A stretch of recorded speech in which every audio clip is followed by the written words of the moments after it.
Russia withdraws troops from Lyman after Ukraine encircles key eastern city. After being encircled by Ukrainian forces, Russia pulled troops out Saturday from an eastern Ukrainian city that it had been using as a frontline hub.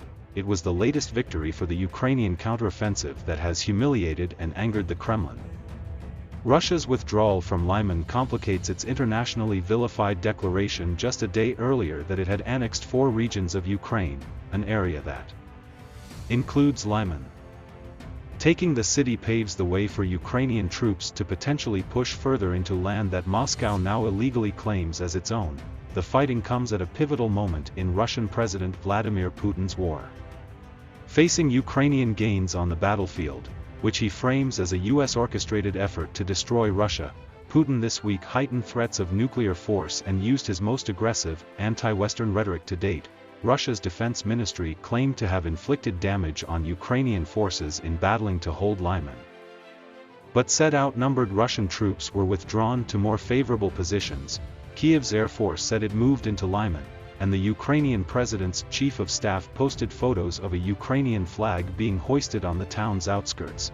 Lyman had been an important link in the Russian front line for both ground communications and logistics. Located 160 kilometers, 100 miles, southeast of Kharkiv, Ukraine's second-largest city, it is in the Donetsk region near the border with Luhansk region, both of which Russia annexed Friday after a local referendum was held at gunpoint.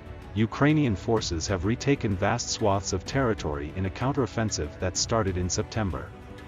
They have pushed Russian forces out of the Kharkiv area and moved east across the Oskil River. Moscow's withdrawal from Lyman prompted immediate criticism from some Russian officials. The leader of Chechnya, Ramzan Kadyrov, blamed the retreat, without evidence, on one general being covered up for by higher-up leaders in the general staff. He called for more drastic measures. Meanwhile, on the Russian-annexed Crimean Peninsula, the governor of the city of Sevastopol announced an emergency situation at an airfield there. Explosions and huge billows of smoke could be seen from a distance by beachgoers in the Russian-held resort. Authorities said a plane rolled off the runway at the Belbek airfield and ammunition that was reportedly on board caught fire. Russia annexed the Black Sea peninsula of Crimea from Ukraine in 2014 in violation of international law. Russian bombardments have intensified in recent days as Moscow moved swiftly with its latest annexation and ordered a mass mobilization at home to bolster its forces. The Russian call-up has proven unpopular at home, prompting tens of thousands of Russian men to flee the country. Ukraine's President, Volodymyr Zelensky, and his military have vowed to keep fighting to liberate the regions Putin claimed to have annexed Friday. And other Russian-occupied areas. Ukrainian authorities accused Russian forces of targeting 2 humanitarian convoys in recent days, killing dozens of civilians. The governor of the Kharkiv region, Ola Syniehubov, said 24 civilians were killed in an attack this week on a convoy trying to flee the Kupiansk district. He called it cruelty that can't be justified. He said 13 children and a pregnant woman were among the dead. The Russians fired at civilians almost at point-blank range. Syniehubov wrote on Telegram, the security service of Ukraine, the secret police force known by the acronym SBU, posted photographs of the attacked convoy.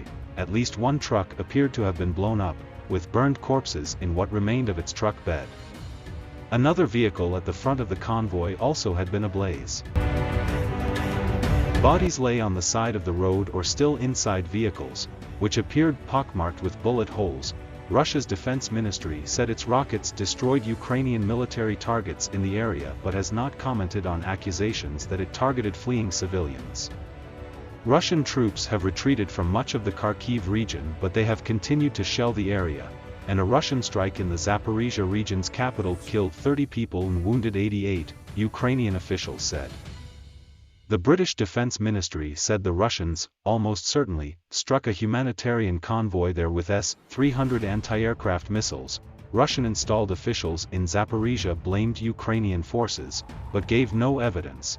In other developments, in an apparent attempt to secure Moscow's hold on the newly annexed territory, Russian forces seized the Director General of the Zaporizhia nuclear power plant, Iyer Murashov, on Friday, according to the Ukrainian state nuclear company.